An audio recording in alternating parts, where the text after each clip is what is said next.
So it is my great honor to welcome author, painter, editor Jennifer Higgie to Pop Apocalypse. Thank you so much for coming on, Jennifer. How are you?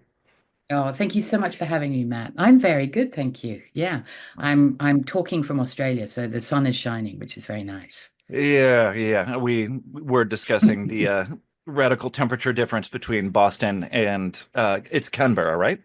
Canberra, yeah. Canberra. This time of year. Sounds lovely. I am a little jealous.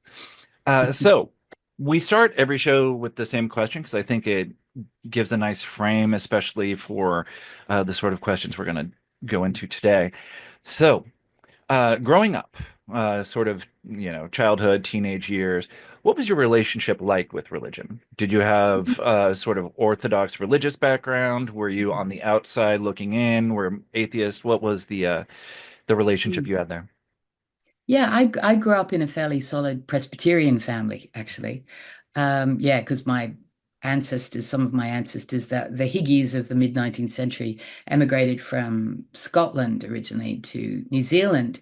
And then my grandfather was born in New Zealand, and then his family emigrated to Australia to become sheep shearers. And so, yeah, very solid Presbyterian stock. Mm. And in Canberra here, the local church, the Presbyterian church, is called St Andrews, and I have very fond memories of that. There was a lovely minister when I was growing up called Hector Harrison, which I always thought that was a lovely name, and Mm. he was very kind. And my sister and my brothers and I went to Sunday school for a bit, but it was a very sort of benign religion, I guess, in the sense that it was. I mean, it was quite austere in that sense of. Presbyterianism is quite austere, and it was always that quite I remember when I was a child going to like Christmas services, and it would be boiling, blazing hot outside, and a lot of the older gentlemen especially would be in their tweeds and their ties. They weren't really Yeah. adapted to the Australian climate, I don't think. But yeah, but I wouldn't say that I was particularly, I didn't consider myself so much of a Christian. I was very interested in the stories Mm. and in the I loved learning about the Bible. I thought the stories were remarkable, sometimes horrifying. And I remember very clearly wondering how they could apply to the sort of everyday life that we all lived. And then I went through I never called myself an atheist, but I was very agnostic, I guess, searching like so many teenagers are. And I guess that's what I still am in many ways, an agnostic. Yeah. Yeah. So it's interesting to hear the sort of Presbyterian framing because Mm, of all I have a relationship to that denomination growing up as well. And uh the relationship to the other side is very mm, much not fronted in mm, Presbyterianism, right? As you spoke to the sort of austerity of it. mm, So it's very interesting to hear that sort of mm. transition from this Presbyterian background into a book like The Other Side, this exploration of spiritualism, channeling, etc. Um, what then, you're in this sort of Presbyterian milieu, what brought you to painting? When did you start? What was it that drew you to that as your sort of first art form? Yeah, well, I was always drawing and painting, I think, when I was young, but I wasn't very good at it at school. I got quite bad marks in it. But Mm. then when I graduated high school and I went to university for a year and I studied English, and I was a voracious reader, but for some reason I wasn't particularly enamored of the course, and I kept drawing and painting. There's a lovely hill here in Canberra called Mount Ainslie, and I used to go up there and draw, and I was spending a lot of time with animals. And then one of my friends just said, this is ridiculous. Why don't you go to art school? And I'd actually never even thought of it as a Mm. possibility because I didn't have any sort of faith in my talent, I guess. But there was to apply to the local art school here, it's the Canberra School of Art. Now it's part of the Australian National University. You had to go and do a day of drawing with them. And I did that, and I suddenly felt like I had found my people. I was so happy Mm. there. And I got in, and I remember this absolute sense of arrival, that it was quite a traditional art school at that time. This is sort of in the mid 80s. And we had to spend a year life drawing and drawing solidly every day for 8 hours a day. And I absolutely loved it. I loved this way of scrutinizing the world and thinking about the world through images and also thinking about the power of images.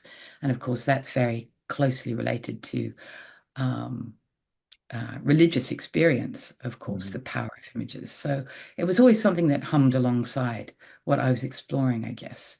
What would be the sort of spiritual nature of images and how do they convey truths? Mhm. And it was at the time you were at this particular art school. Was this when you were living in a haunted house? Yes, it was. So one of the things that I love about Other Side is it weaves in this autobiographical narrative. So yeah, that's a fun tidbit there. So Mm. your painting. When did you start writing? Well, I'd always been a sort of secret writer, I think, Mm, and again, I wasn't particularly academic at school. I mean, I got by, but I wasn't like one of the top students or anything like that. But we did move around a lot when I was a kid, because of my father's job. He worked as with the Australian government, so he was going on. We were going on lots of postings around the place. mm, So I was always writing and always reading. And then it wasn't really until I got to I did my Master of Fine Arts in painting in Melbourne at the Victoria College of the Arts, and then I sort of felt rather miraculously got a scholarship to London. mm, And I went to London, and there was this sense of sort of this vastness of possibility in London. And I was having increasing sort of dilemmas with my painting. And I was writing more and more. And then the scholarship ran out, and I managed to stay in London. And I didn't feel like coming back to Australia because I love this sense that when you're in a big city that you don't really know and that no one knows you, you can make an utter fool of yourself and it doesn't mm, really matter. But it allows a certain freedom of thinking. And so I started writing more and more. And then I thought, God, I'm going to be an 85-year-old waitress and no insult meant to any 85-year-old waitresses. It's a fine job, but it wasn't something that I wanted to be. And so I thought, God, well, maybe I could write reviews because it's a way of thinking around art. And so I wrote to the magazine Frieze and I just sent one piece of writing that I'd done. And it took about 3 months for the wonderful editor, then reviews editor, James Roberts, to get back to me. And he said, come in and have a chat. mm, And I came in and had a chat with him, and he was asking about what my interests were. And at that point, I was very interested in still life and Vanitas. And he said, "Well, there's an Andy Warhol show on at Anthony DeFay Gallery, and and it was a show around Vanitas and still life." And he said, I'll take a review on spec of that. We won't promise to publish it, but try and write something about that. So I spent about a month writing those 700 words, and they accepted it, and then it sort of went on from there. So it was mm, never anything that I planned or expected to do. Yeah, my journey as a writer has been a very circuitous one, I must say. mm. And how long were you at Freeze? Like 20 plus? 23 years. My Yeah, goodness. 23 years. Yeah. So it started out that I was just a staff writer. And at that point, Frieze was, about six people in a tiny office in Soho, in Mm, London, Soho. And it was fantastic. It was I couldn't believe how great they all were.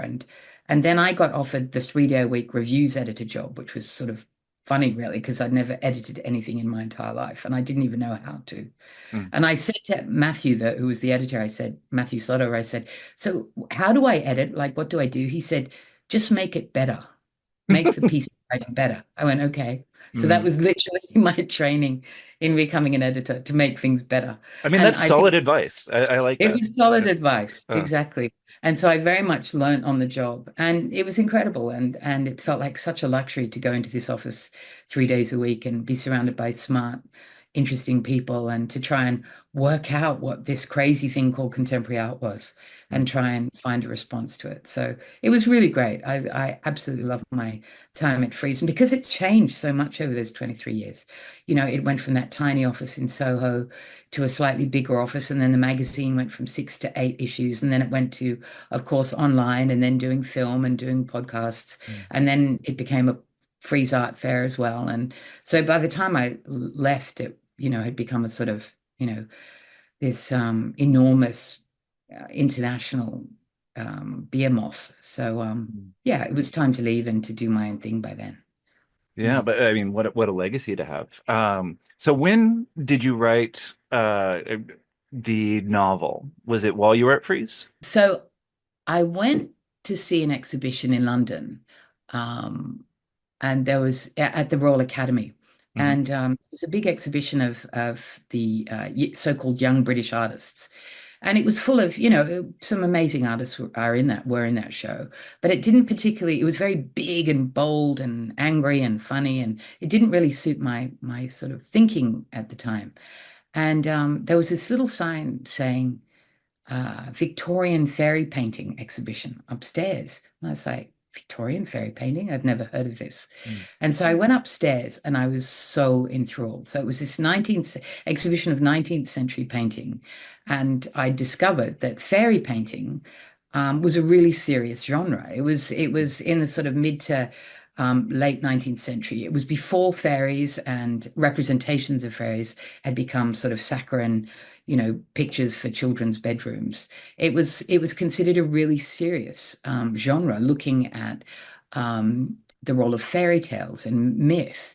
And it was also a way of sort of circumnavigate or sort of circumventing Victorian prudery as well. If you put wings on a naked person's back and made them fly through the air, they could do anything. They didn't have to be clothed. They could be kissing. They could be erotic. They could be all these kinds of things that weren't allowed in Victorian painting. And so it was sort of big business. But anyway, there was this one artist, Richard Dadd, who I became utterly enthralled by. And so I I discovered that he had he was this hot young artist in London, and he was apparently very charming, very loved, very funny, very gentle. And he goes on a grand tour for a year, making pictures for this former mayor. Um, and by the time he comes back, he's become a devotee of the Egyptian god Osiris. And very tragically, at the behest of Osiris, so he said, he murdered his beloved father, who he said had become an imposter. Anyway, it's a terrible story. And he spent the rest of his life in an asylum where he painted. But I thought, what happened in that year? And I became obsessed by it. And so I wrote this novel from the perspective of Richard Dadd. And I didn't expect it to be published. I didn't expect it, I wasn't writing it for any ambitious writerly reasons. I was writing it because I wanted to explore something. And anyway, it was done. I tried to get an agent. I couldn't get an agent. Then finally I got an agent, and she tried to sell it and it didn't sell. So it sat in my drawer for about 7 years. And then a friend of mine in Berlin said, "Oh, this publishing house, Sternberg Press, might be interested in it." Very tiny, interesting, art-centered publishing house. And then they read it and they published it, which was really fantastic. So, but it's sold about 3 copies. That Richard Dadd story is Mm. amazing. Like it's sad, it's Yeah, chilling, but it's yeah. also I can see it's so fertile for an imaginative exploration and sort Mm. of historical fiction. Thank you so much. Yeah, I'm really proud of that little book. I really am. And I mean, it feels now, because I wrote it at a very sort of anxious moment in my life when I wasn't sure what I was doing, what I was focusing on, whether I was an artist or a writer or what. And and it does read a bit like a fever dream, very much so, I Mm. think. Yeah. Yeah, I I would ask, what's it like trying, because you said it's from the perspective of Richard Dabb. Yeah. So inhabiting that mental space for the time that it takes you to write a novel, Yeah. I would imagine that has some impact on how you see the Yeah. world for at least a Yeah. time. Yeah. Yeah. Absolutely. Yeah. Um, it was really like this deep immersion into not only Richard Dadd's life, but also what it means to make pictures and why Mm. make pictures. So one of the things I'd love to hear you reflect on. So you write The Mirror and the Palette, which is, Yeah. this a very well-received history of women and their self-portraits. And it's got this political bent in the sense of part of the subtitle is Rebellion, Revolution, Resilience, right? Mm. Um, how did you transition from writing a book along those lines to the Mm. other side, which is this deep exploration of the way the spirit world and enchantment ends Mm. up infusing the lives and the art of women artists? Mm. Well, I mean, they're very, I think, closely related, and in a way, the mirror and the palette led to the other side, in the sense that, both are sort of revisionist art histories. I was looking at the exclusions of art history and seeing um, I mean, partly the title, The Other Side, is about the other side of art history as well, not Mm, just the other side in terms of the spirit world. It's a story that wasn't told in the 20th century until, relatively recently with, I stand on the shoulders of, giants in terms of feminist art historians of the last 50 years. But, when I was researching The Mirror and the Palette, and, I was looking in particular during the 19th century. And I kept coming across these stories of women who were given a kind of freedom through their relationship to the spirit world when they were joining in, where they were forming small feminist or female driven societies mhm, that allowed them a creative freedom. And I became more and more intrigued about these women. And so I started looking into them and thinking that is a really interesting story about the relationship between spirituality, women's groups in the 19th century, their relationship to suffrage groups, because they're very mhm. politically aligned, I think, and then how, in a way, they were kind of proto-surrealists. And that really hadn't been acknowledged. I was also very interested in Hilma af Klint. She was like my gateway drug, in a way, into this world. And I saw her major show in 2013 at the Moderna Museum in Stockholm. And then I was asked to write catalogue essays for the Serpentine Gallery when there was a large Hilma af Klint show there. And then again for the big show that was put on recently in Sydney and in New Zealand as well. And so, yeah, it just sort of went from that. Mhm. Really, it was continuing the story of women who had been excluded from conventional art histories, I guess. Oh, makes Mm. perfect sense. So to that end, we might seems like a good time just to dive in to Mm. those histories and start to explore and do some story time.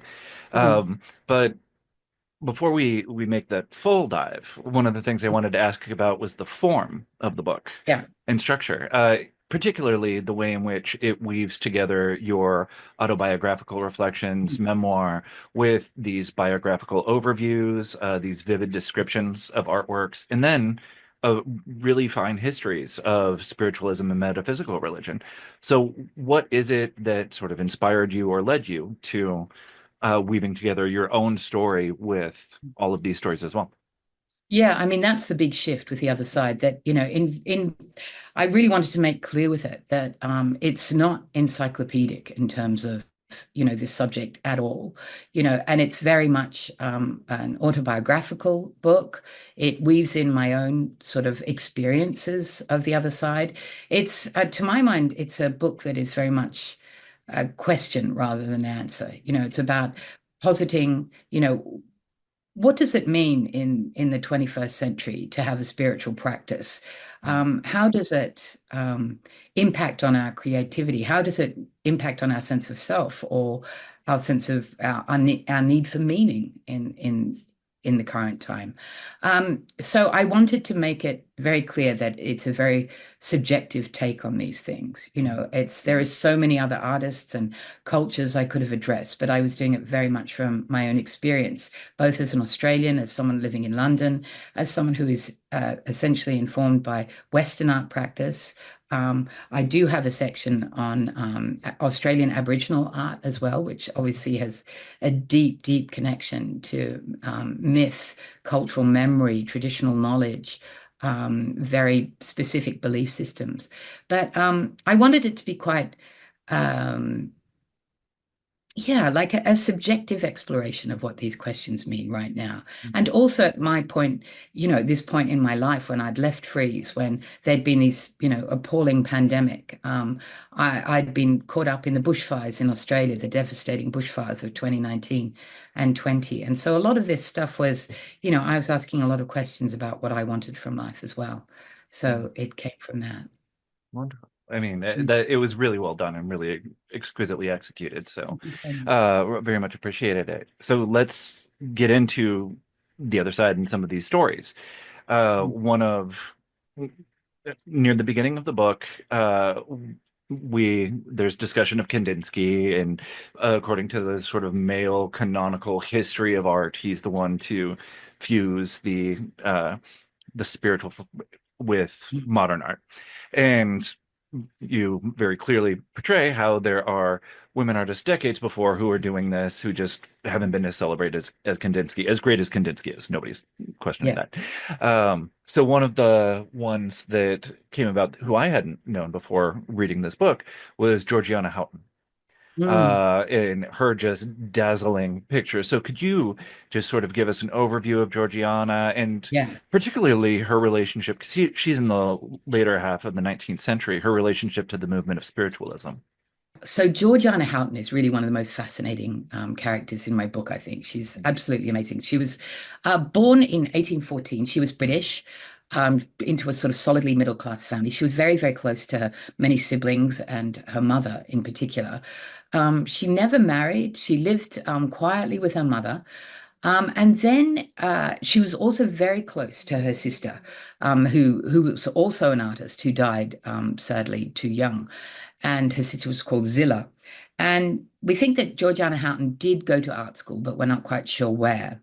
And then what happened when she was in her 40s? So she wasn't young, she wasn't particularly impressionable.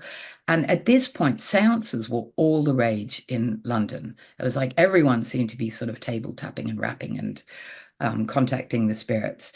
And her neighbor was a medium and held seances and invited Georgiana in. And we don't know exactly what happened during that seance, but apparently Georgiana was, there was information revealed to Georgiana that she said no one could have understood but her or recognized. And so almost overnight, she became convinced of the veracity of seances, that it was possible to contact the other side. She was also a devout Christian. She was, I guess you'd call a mystical Christian. Anyway, she began to train herself as a spiritual medium. And before long, she was became renowned as a medium herself. And then she began drawing, guided by her many, many spirit guides. She had, a list as long as your arm of spirit guides who ranged from, Renaissance artists to archangels, to people to spirits we can't necessarily identify. And one of the wonderful things about Georgiana Houghton is that towards the end of her life, she actually wrote an autobiography. So she's one of the rare spiritual mediums from the 19th century who we can get a great insight into her practice through her own words. And you can buy this book on Kindle for about, a couple of dollars. It's amazing. Um, uh, anyway, so she started making these extraordinary pictures that look like a kind of cosmic Jackson Pollock. They're swirling colors, and they're extraordinarily beautiful. I mean, they're absolutely abstract pictures in terms of Western abstraction, avant la lettre. And she often included within these sort of swirling energy abstractions, faces of angels or archangels, or her sister, her dearly departed sister, Zilla. She also did portraits of her. She also did portraits of fellow artists such as Anna Mary Howard. She did an extraordinary one who was also a spiritualist artist of the time. And anyway, she was making these remarkable pictures, most of which now are owned by the College of Psychic Studies in London, and also very mysteriously by the Spiritualist Union in Melbourne, in Australia. And we're not entirely sure how they arrived there, but one of her brothers did emigrate to Australia, so he possibly brought them with him. But anyway, in the 1860s or 70s, I've forgotten the exact date, she had a vision of having an exhibition of her artwork. She was told by her spirit guides that this might be a very good idea. And so she had never had an exhibition of her work before. Um, she ended up organizing a space on New Bond Street in Piccadilly, where she organized, it was about 60 of her images were shown in this exhibition. And I mean, they would have been like a spaceship landing in Piccadilly. I mean, at the sort of height of Victorian painting, which was very literal, very moralizing, very figurative. Here are these swirling, wild abstractions placed on the wall. And she sat in the exhibition so that she could chat to anyone who came to visit it. And it was quite remarkable actually, because she was quite widely reviewed at the time. And you might think that there would be total derision. And there were a few reviews that were, mocked sort of these images that they're literally never been seen anything like them in London. But there were quite a lot of very positive reviews who by writers who were saying, what on earth is going on here? And these are actually rather wonderful and rather beautiful and rather strange. And what does this all mean? And in her autobiography, Georgiana actually writes that she had some of the most interesting conversations with artists of the day who came to visit her exhibition, who were quite baffled but very intrigued by what she was doing. And so you could say that in terms of the beginnings of abstraction in the UK or in Europe, this was one of the first manifestations of it. And this was in, the 1870s. Whereas the art history that I was taught was that Kandinsky, who, as you mentioned, is an absolutely brilliant artist, that he sort of invented European abstraction in around 1911, whereas she was doing this a good 30, 40 years before that. Anyway, she was a really remarkable person, and she's really it's really worth reading her autobiography. Yeah, I feel like I'm going to download that the moment we are done talking. Like that sounds amazing. What so just so I can wrap my brain around this, because you Mm. also reprint some of her images in the book, and we'll definitely put links down there. Was she taking dictation of her visions into and sort of trying to reproduce them in the painting, or was it sort of figurative in the sense because if I remember right, she's the one who certain colors would correspond to particular, like this is, Archangel, this is Holy Yeah. Trinity, whatever it happens to be. So what's the relationship between like what she's trying to put on the canvas and what was happening in these visions? Yeah. I mean, really, I think what she was doing is what the surrealists later were to call automatic writing or automatic painting, Mhm. when you put an image down on the paper without too much, um, without any preparation really, apart from being open to the energies that flow into you. And I mean, she talks about her relationship with her spirit guides as quite an active one. She's constantly discussing things with them, even arguing with them. But these images would flow from her, as if almost fully formed by the time they're on the picture. From what I can gather from her autobiography, she's not self-critical in the sense she's not destroying images and saying I could do this better. It seems that they flow from her, they're fully formed, and they're expressing precisely what she and her spirit guides would like to express. I mean, there's actually one um, theory that has been posited by various writers that a lot of this spirit painting in the 19th century was performed by women. And there is one argument that, this is obviously at a time when women have literally no political agency. They don't have the vote yet. They're controlled in terms of property or law by their fathers, their brothers, their husbands. And that spiritualist painting gave them a voice. It gave them a space with which where they could express themselves unhindered. And often it was these female groups who were supporting themselves, who were supporting each other. And the argument says that women have been told again and again at this time that their voice isn't worth much. And so there is one argument that says, well, perhaps by accepting that it's not even them that is making these pictures, it's the spirits, and they are just a vessel through which the spirits can express themselves.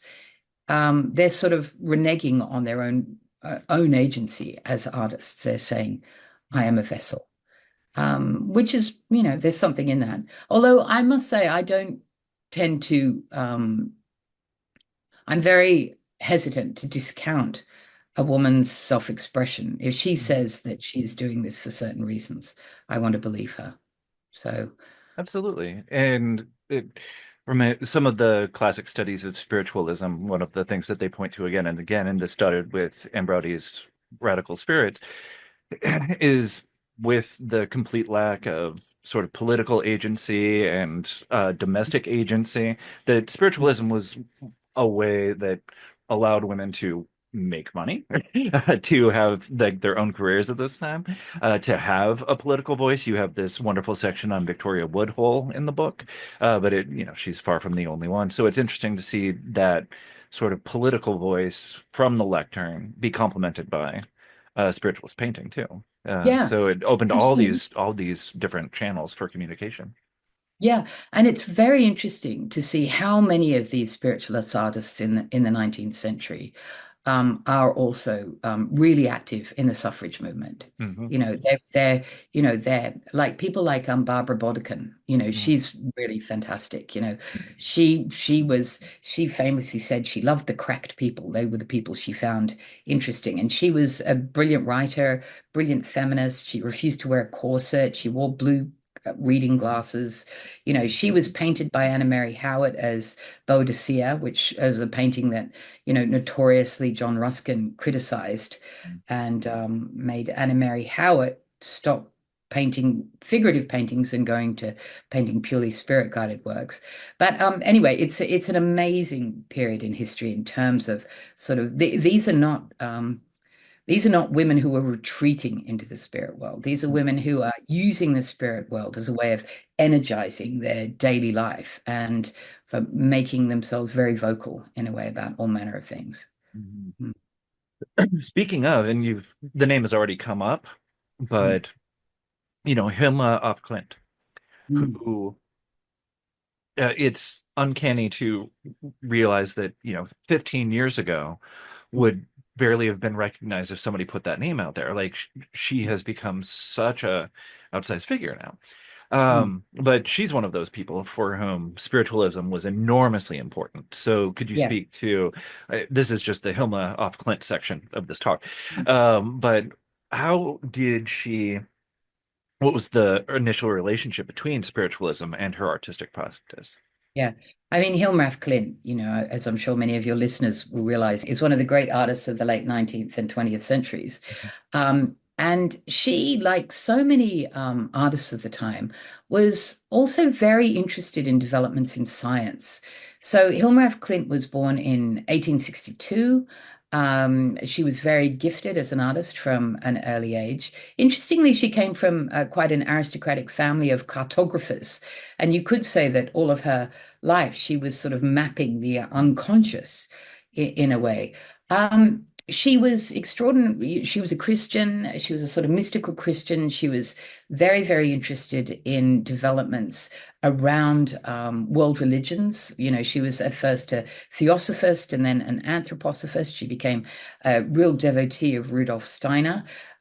She was extremely interested in developments in science. And like many artists who became interested in abstraction, Hilma af Klint was fascinated by developments such as the X-ray, the idea that, what was once for so long had been hidden could now be seen. You could see the interior life of human beings or other creatures.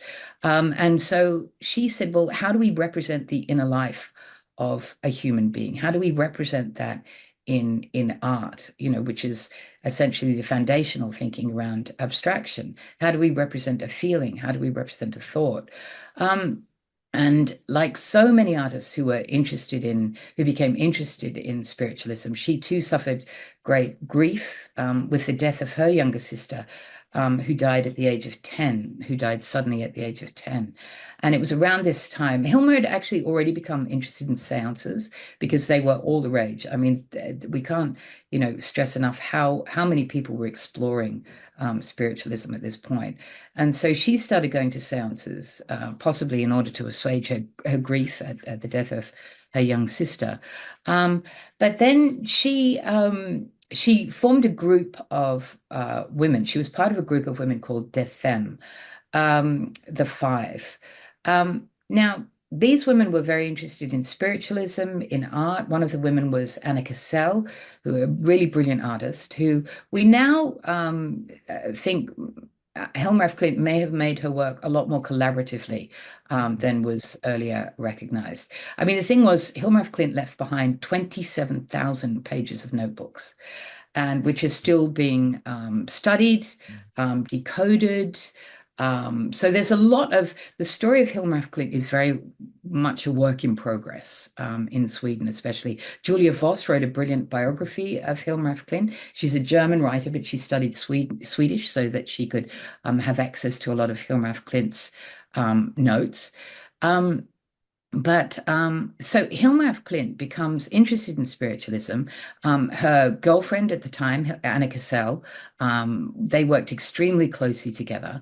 And this was happening alongside her sort of, she had a parallel career as quite a conventional artist. And I actually love a lot of the pictures she was doing around this time because she went to the Academy in Stockholm. It was one of the few places in Europe that actually allowed women to study.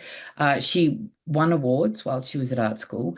And she became quite a renowned portrait artist, a landscape artist, and also she was doing scientific drawings as well. I think she was employed by an animal hospital to do diagrams of, yeah. So she was a very sort of skilled technical artist as well. But with this group of women, des femmes, they would have seances, and then she was instructed to begin this suite of great works that began in 1906 and went till 1915. After 1915, she was not always making pictures through her spirit guides, but she was communicating regularly with the other side, and she ended up dying in 1944, weirdly in the same year as Kandinsky and also Mondrian. And Mondrian was also a paid up member of the Theosophical Society. So Hilma af Klint's life as an artist is one of great, great fascination, inventiveness. She was very much open to new ideas. The idea of spiritualism wasn't one treat, it was actually one of opening up possible languages and possible ways of understanding the world. Yeah, as you spoke Um, to, it could not have been more widespread. There's an argument that it's the first American religion, and obviously it popped once it came to Europe, South America. It, there are millions of people that are practicing it. It's everywhere. It percolates into, the domestic sphere as much as, the lectern. Um, so one of the questions that I had when reading about Hilma Flint is the five. Does that refer to the five women in the group or the five masters? Because there's five masters that were outlined as well. ah, So, but was it the five women yeah. artists? That's what it, okay. Yeah, it started out as the five women artists. And Mm. actually then the group actually it became bigger at one point, it's smaller. There were arguments within the group. New women came in. So it was quite a sort of evolving community, I guess. Mm. But it definitely started out as five women. Yeah. Okay. And what was her relationship like with the masters, and particularly in relationship to art? So Yeah. were the masters, was it didactic outside of the artistic sphere, sort of teaching her about, inner realms, spirituality, whatever, however you want to frame that? Or were they quite focused on her artistic productions? Yeah, it's a very interesting question. I mean, her relationship with her masters was like with Georgiana Houghton, a very active one. And I've been told that in the 27,000 pages of notes she left behind, many of them are her in a sense, questioning the information that she's been given, much of which was cryptic, some of which was cryptic. Some of it was about making artworks. Others were about, for example, vegetarianism. Her masters told her that she needed to be a vegetarian because eating meat was an obscenity. And so she took that on board. She was a lifelong vegetarian, for example. So it was practical life advice, but it was also more cryptic. It was about how to make images, when to begin making images, that she was the vessel through which the world would learn important truths. And there is a lot in her work that she was making that is quite predictive in a way. For example, the works that she's making just before the First World War, are anticipating a sort of great violence over Europe. So it was a complex, active, reciprocal relationship in a way. Sometimes she would argue with them, sometimes she would accept them wholeheartedly, their advice wholeheartedly. But it was definitely her spiritual masters that led her to create this artistic language that was literally unique. No one had been Yeah. making anything like this. And what's interesting in her images too is the relationship between image and text, because there are a lot of images that she created that have seemingly invented words that people, Swedish people don't understand what these words meant, and she was trying to understand what these words might translate as well. So yeah, it's a very rich and complex and tangled relationship, I think. It's wonderful to know that we're going to be learning so much more about Hilma over the next several decades, especially Yeah. with that 27,000 pages there. One last question on her that came up again while reading your book. In addition to all her other sort of pioneering explorations, she also had this really interesting and advanced uh, notions of gender, right? So she had created words for woman, man, woman, Yes. right? And Yeah. obviously had her own, sort of fluid sexuality. So did she Yeah. ever reflect on the ways in which that related to her spirituality? Were these different realms, the realm of gender and embodiment and then spirituality, or were these two things of a piece in a way for her? Yeah, I mean, I don't know if I can answer that question fully because of the research that's being done around Hilma, but I was told by someone at the Hilma af Klint Foundation who is Swedish and who has read many of her notes as well. It was very clear that she was actively gay and very out in her circle. And her early formative relationship was with Anna Cassell, and then she fell in love with her mother's nurse, a woman called Thomasina, and they had a very close and wonderful relationship for, I don't know, almost 30 years, and they lived together and worked together. But yeah, there is definitely within her oeuvre a very clear examination of sort of masculine and feminine energies. And in many of her images, where it's clear that this is what she's exploring, these energies intertwine and become one, and then remorph and become something else again. So she's constantly sort of analyzing through symbol and sort of encryption in a way the energies around her own gender, which was a woman, obviously, and how this might, what are the precedents of um, the intermingling of gender? What does it mean in the future? I mean, she's working from a position of empowerment, but again, it was before women had any kind of agency. By the time she dies in 1944, obviously women have the vote. They have a much more active role in art and in society. So yeah, she is definitely exploring the possibilities of a more fluid relationship to gender within her artwork, but decoding this is quite complex as Mhm. well. Well, something to look forward to is over the next several decades as people go through that, translate it, bring those pages out.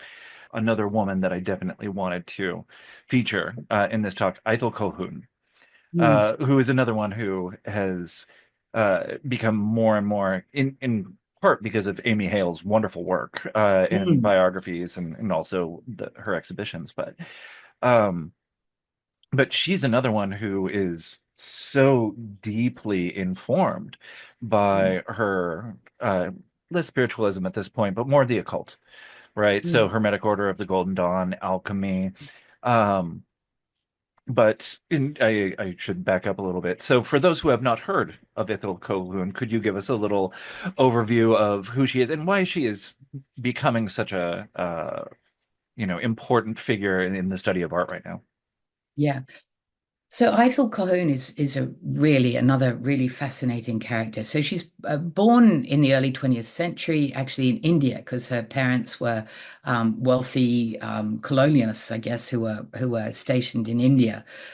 She comes back to England, and from an early age, she's really fascinated by um, the possibilities of, I guess, religious expression, but also magic, folklore, the occult, and the occult in the sense of its original meanings, meaning hidden truths or hidden languages. So it's not necessarily something sinister, which I think that word has a lot of sinister um, associations, but she was very much interested in looking at sort of the origins of hidden languages around mysticism, I guess, what she perceived as being hidden. So, I mean, she was an extraordinarily brilliant woman. She was an artist, a visual artist. She was a writer. She wrote beautiful, quite strange travelogues around Cornwall and Ireland. She wrote wonderfully strange short stories or novelettes, or rather novellas, such as The Goose of Hermogenes. You know, she always had great titles. Hers was a lifelong search into meaning. In her early years, she went to the Slade, for example, in London, the art school there. But she saw Salvador Dali give his famous lecture dressed in a deep sea diving outfit, holding a billiard cue and having two dogs on leashes. It was one way. It was his famous surrealist lecture, but he actually had to be rescued because he started to suffocate. And luckily, there was an artist who had a wrench in the audience and who leapt up and managed to free him. Anyway, so Ithell saw this and she realized that surrealism was definitely for her. You know, this Mhm. idea that um, life was driven in a way by psychoanalytical or unconscious impulses. But she was actually fairly quickly kicked out of the British Surrealists. And it always makes me laugh. I think it's funny when the Surrealists got quite rulesy and bureaucratic because Ithell wouldn't give up her occult memberships, her various occult memberships. I mean, she was a member of so many different secret societies. She wasn't allowed to be a Surrealist. So it was only a sort of short-lived meeting. She was very much sort of involved, though, for a while. You know, she went to Paris. She was photographed as the goddess Demeter by Man Ray. She played chess with Duchamp. Anyway, she came back. She obviously lived through the war, which was horribly stressful and dreadful and tragic. And so she moves in a way in almost to find a place to heal after the traumas of the Second World War. She moves down to Cornwall and absolutely falls in love with this very beautiful English county that is sort of steeped in mysticism and folklore. And, you know, for Ithell moving down, she moved to a very remote little cottage that didn't have electricity or running water, but it was by the sea. And for her, it was as if the very air throbbed with preternatural energies.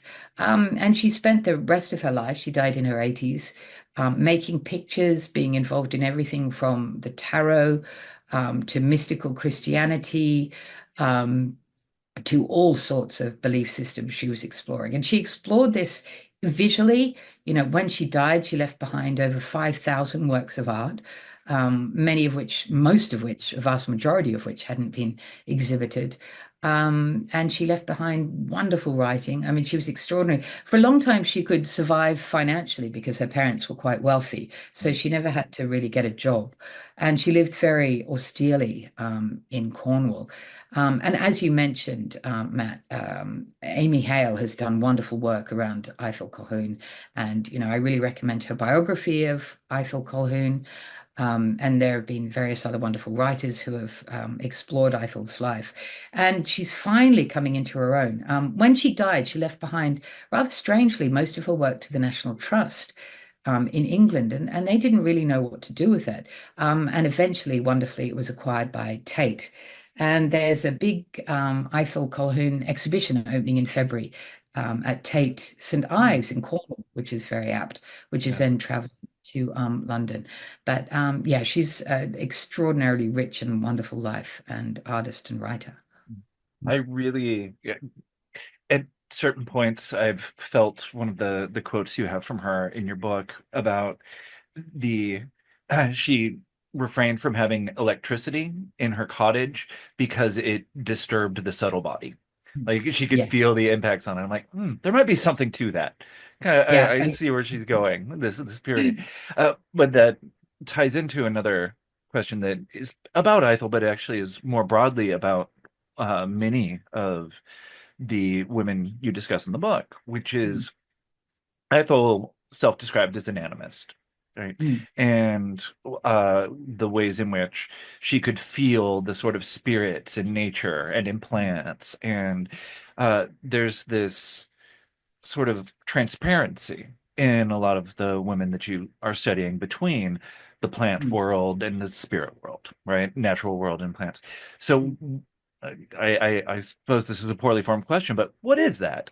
What is it about the sort of curiosity or the being drawn to plants and nature uh, Mm. by these people who are also interested in magic and, Mm. alchemy and spiritualism, etc.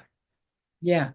I mean, that's a big question in a way, because I think, the plant life and the natural world have informed artists obviously for centuries. A wonderful early example is Hildegard of Bingen, the 12th century nun, painter, earliest named composer actually, who was also fascinated by plants, not just for their healing properties, but for their symbolic properties as well.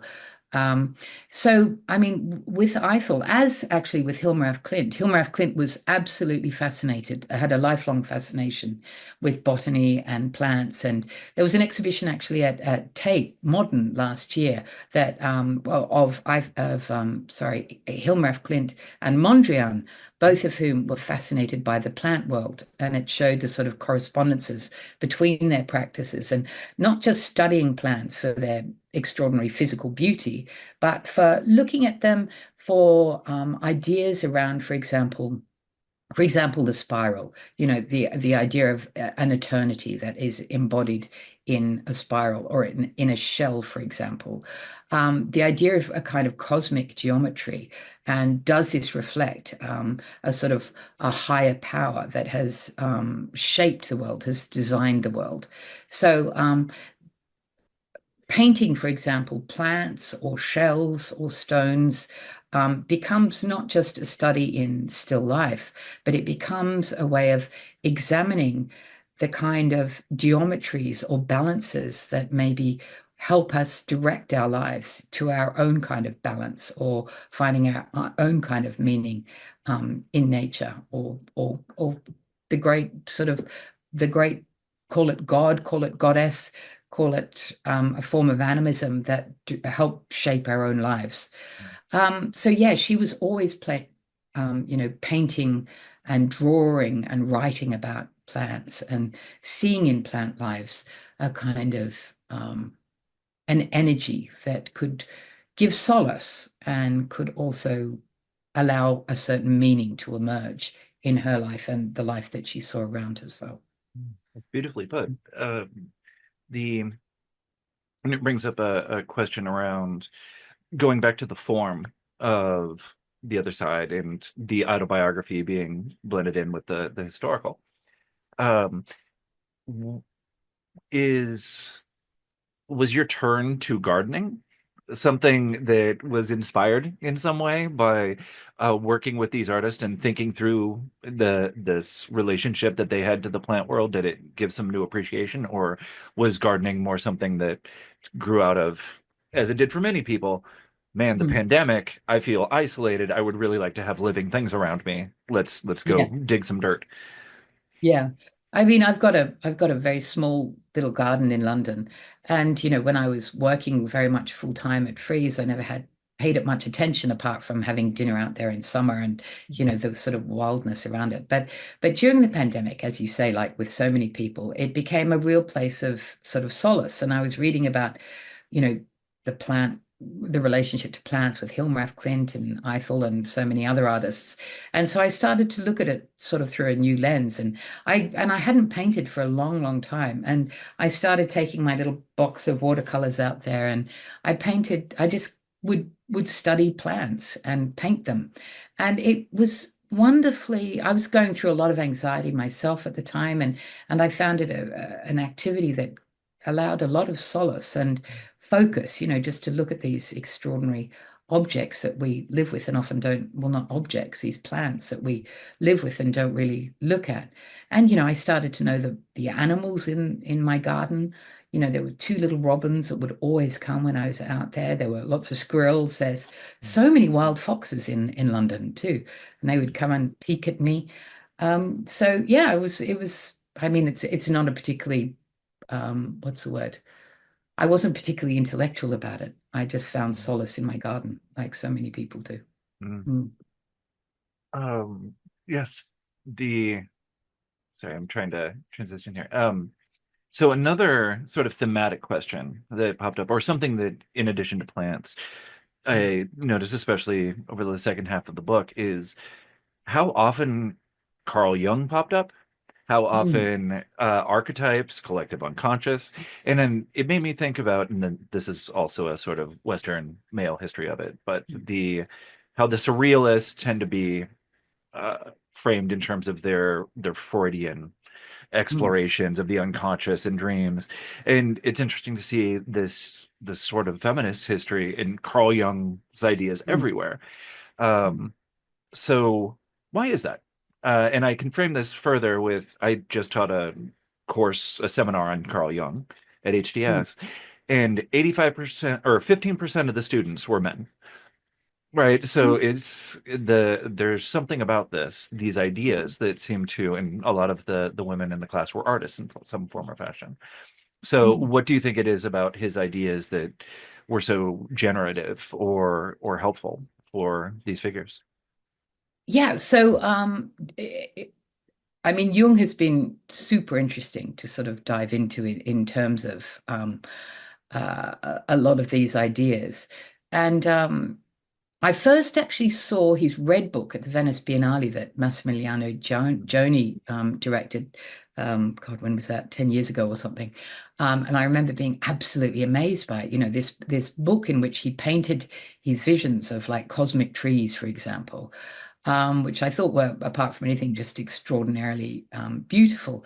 And so Jung has been fascinating in that, unlike Freud, I guess, Jung actually had a practice. He actually had a visual practice, you know, that was deeply connected to his thinking. And actually, one of my closest friends in London, Shelley Klein, she's also a wonderful writer herself. And during the pandemic, we would go for long walks on Hampstead Heath. And, you know, I'd grill her about, you know, the relationship between visual art and psychoanalytical theory. And so she talked a lot about Jung and also Marion Milner, who was also a big influence, a wonderful psychoanalyst and artist. Who was constantly grappling with her, what she described as her inability to paint, but actually she was a wonderful painter. So yeah, and then I came across wonderful artists, especially Olga Fröbe-Captain, who founded the Aronos Society in Switzerland. She was an absolutely brilliant artist who had been very interested in Theosophy, and again, she had suffered great grief when her husband had died in a plane crash. And grieving, she had gone to Ascona in Switzerland, where there was a mountain. There is a mountain there called Monte Verita, the Mountain of Truth, and there was a colony that was founded there in 1900 as a sort of place of healing and alternative creativity. So a lot of amazing thinkers went there, from artists. A lot of the Dadaists went there. Olga Fröbe-Captain went there. Then there were writers such as D.H. Lawrence and Hermann Hesse. Jung went there. Anyway, so it was an area that was, you know, really throbbing with a deep and profound need for sort of rethinking of the relationship to the unconscious, to the spirit world, to religion. And Olga Fröbe-Captain, she was never much of a bohemian, I guess. She was quite studious. She became very close to Jung. And she was painting these extraordinary images, archetypal images, where she was really trying to look at, she was using art not necessarily just for pure creativity, but to look at the relationship between the unconscious, the spirit world, and the visual world. And so, yeah, she and Jung were very close. She founded this place on the shores of the local lake there that is still going strong, the Aronos Society, the Aronos Foundation, that still is devoted to exploring ideas around psychoanalysis, religion, spirituality. And anyway, so Jung was very instrumental in encouraging her to explore different sides of her creativity. So actually, he didn't fully approve of her use of archetypes in her quite sort of hard-edged geometric images that she was making in the 20s and 30s. And so after a lot of discussion with Jung, her style changed enormously, and it became much more fluid and sort of organic and figurative. It's very, interesting to look at the shift in her work. So yeah, I mean, Jung obviously with his um, emphasis on the unconscious, on dreams, on the power of dreams, on archetypes and symbols. I mean, all of that is so ripe for art. The connection there is so clear. So yeah, he definitely sort of wove in and out of my narrative.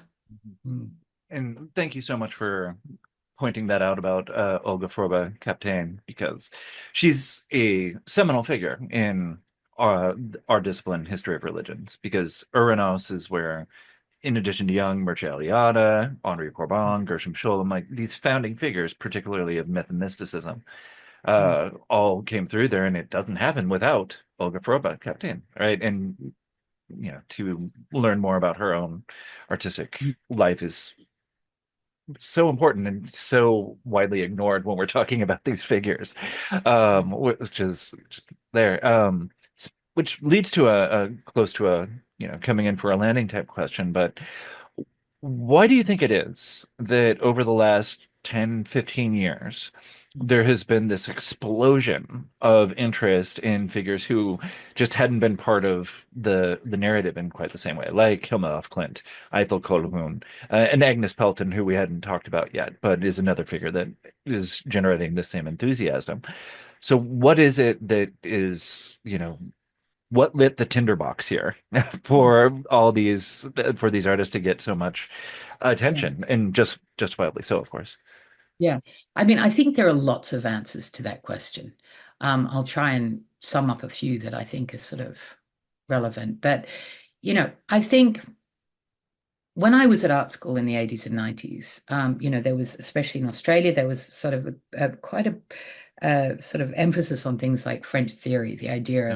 of, intuition and imagination. You've got to be suspicious of those things. You've got to deconstruct things. You've got to, and all of that was very useful in some ways. But in other ways, it was too prescriptive in terms of what the creative act can be or should be. I think that we're in a point in terms of art that is far more accommodating of different ways of understanding the world. And I think revisionist art history has been extremely useful. I mean, it's almost a cliche now to say that art history was a story of rich white men, which it was for a long time. At least that was the story that was told. And now art is much more accommodating of all kinds of voices. The idea that art is something that is made by humanity, rather than one particular set or group. There's been a much greater interest and accommodation of First Nations artists, for example, within sort of Western narratives. I think now there are far fewer barriers between, when I was at art school, even in Australia, the idea of Aboriginal art history was, revered, of course, because of the extraordinary achievements, but it was seen as somehow separate to the art that we were studying, which was a Western-based one. And now there's a much greater acknowledgement that, a lot of these art histories feed into each other in lots of various ways. Um, I think there's I mean, it's not like the world is in very good shape right now, in terms of, Fair point. from Yeah. environmental crises to, arising right-wing ideologies into, the ongoing horrific cycles of, vengeance that seem to be happening in wars around the world. We don't seem to have learned much from the past. So I think that there's a great interest in looking at new ways of being in the world, of thinking that the old models don't necessarily work. How can we rethink these models, and what can we bring from sort of a lot of the ancient wisdoms that are really relevant to the way we live now and that are useful now? So I think that there's a great curiosity about new ways of living in the world, new ways of being creative. Um, and I think, that's all extremely positive. But obviously, there are so many, we're talking about so many different kinds of belief systems and Yeah. different kinds of wisdom, different kinds of ways of applying various forms of spirituality or religion um, to the creative realm. I mean, the possibilities are endless, and I find that very exciting, I think. Very well put. And before I forget, or I can't remember the name, but in the book you talk about this gigantic image that comes from First Nations people. So how did you come about finding that particular piece, and how does it represent what it is that you were studying and trying to get across in the book? I mean, as an Australian, I'm deeply in awe of the extraordinary range and depth of First Nations art making here, both contemporary and from the past. I mean, Australia's had an ongoing First Nations history of at least 60,000 years. And, the connections between um, art making, traditional knowledge, myth, story, map making is, it's an extraordinarily sort of beautiful and rich one. And I was lucky enough to see this amazing exhibition that began in Canberra here at the Museum of Australia, called Seven Sisters. Around the Seven Sisters, which is a foundational myth about these women who are fleeing a wicked magician, and they end up being in the sky, stars in the sky. And anyway, within this exhibition, which also traveled to England, there was this phenomenal painting called Yakalpa, or Hunting Ground, that was made by a community of 8 women artists working collaboratively on this image. And it's an enormous painting. And, you could look at it as phenomenally beautiful abstract picture in terms of its rhythms and its colors and its shapes. But for the women making this picture, this was a profound mapping of both their physical country and also their unconscious or interior worlds. And I was so moved by this picture and the various levels that it could be read or understood on. And just a bit like Hilma af Klint, whether you know everything about this community that made these pictures or you know nothing about them, to stand in front of a work like this, you know that there is something transcendent and extraordinary and beautiful happening. And yeah, it was a picture that really stayed with me. And I felt very privileged to be able to experience it. It is dazzling. We're definitely going to put at the very least a link to it in the show notes because everybody has to experience it. And how big would you say it is when you actually see it on in Oh, I live? mean, in the flesh, I'm guessing it was something like 3 or 4 meters wide and 2 or 3 meters high. I mean, it's My goodness. huge. Yeah. It has that sense of vastness. So I'm not surprised, but wow.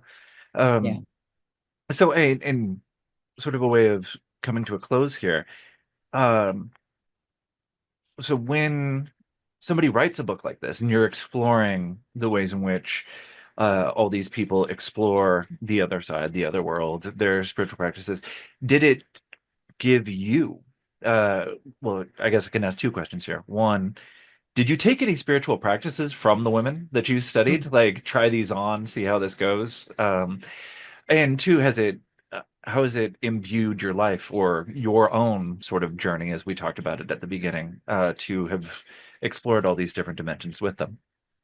Yeah.